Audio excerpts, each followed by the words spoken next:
Tarix – bu insoniyatning xotirasi, millatning o'zligini belgilovchi yodnomadir. Qatlnoma asari o'tgan asrning 30-yillarida xalqimiz boshiga tushgan qora kunlar haqida hikoya qilinadi. Qatlnoma dastlab 1991-yil Sharq jurnalining 5-6 sonlarida nashr etilgan. Kitobda nozik mavzular hamda bugungi kunimizda mashhur bo'lgan ko'plab yozuvchi va adiblarning bizga ma'lum bo'lmagan qirralari haqida gap ketganligi sababli ushbu asarni chop etishga uzoq vaqt sarflangan. Uzoq yillar davomida qayta chop etilmagan ushbu asar 2020-yilda yangi faktlar bilan qayta nashr qilindi. Tariximizning eng qora kunlari 1937-1938-yillar, ya'ni qatag'on davri ekani shubhasiz. Bu yillarda millatning eng ziyoli farzandlari yo'q qilinadi. O'zlikni yo'qotish uchun qanday tubanliklar bo'lsa, barchasi amalga oshiriladi. Xalqning eng sof insonlari xalq dushmani deb e'lon qilindi. Ulug'larimiz orasida o'zbek adabiyotining yulduzi, jadidchilik harakatining yirik vakili Abdulla Qodiriy ham bor edi. Qatlnoma oddiy hujjatli qissalardan emas.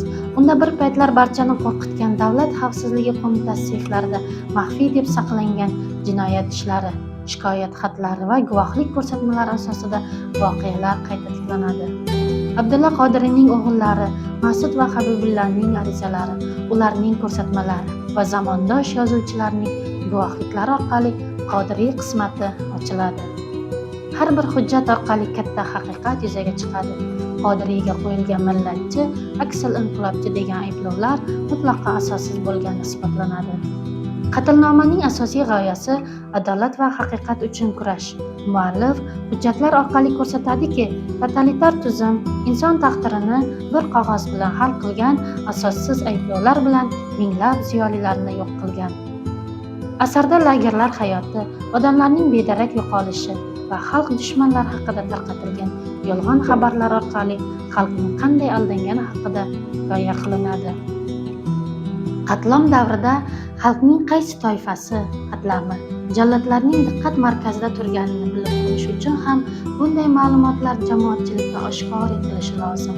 Mana ko'rdingizki, asosan ziyolilar terib-terib, saralab olingan ekan. Ro'yxatlarda faqat ziyolilarning nomlari ko'rsatiladi. Ularning jinoyatchi ekani loaqal bitta guvohning og'zi yoki imzosi bilan tasdiqlansa bas. Keyin hamma mahbuslarni bitta usti yopiq yuk mashinasiga bosishadi-da, shahar tashqarisidagi o'g'loq joyga olib boradilar. So'ng hammaga bittadan belkurak beradilar va o'zlariga go'r qazdiradilar. Bu yerga sholg'om ko'mamiz deyishib, mahbuslarni ruhlantirib turishadi. Keyin barcha mahbusni xandak chetiga yuzma-yuz o'tkazib qo'yishadi-yu, askarlarga miltiqni o'qlash haqida buyruq berishadi. Ushbu asarda Qodiriyning hibsdan to qatlgacha bo'lgan yo'li ham hujjatlar asosida yoritilgan. 1937-yil 31-dekabr Abdulla Qodiriy hibsga olinadi. Unga millatchi, aksil inqilobchi degan asossiz ayblovlar qo'yiladi. So'roqlarda uning har bir asari ayb sifatida qo'yiladi. O'tgan kunlardagi milliy g'urur, Mehrobdan Chayondagi adolat uchun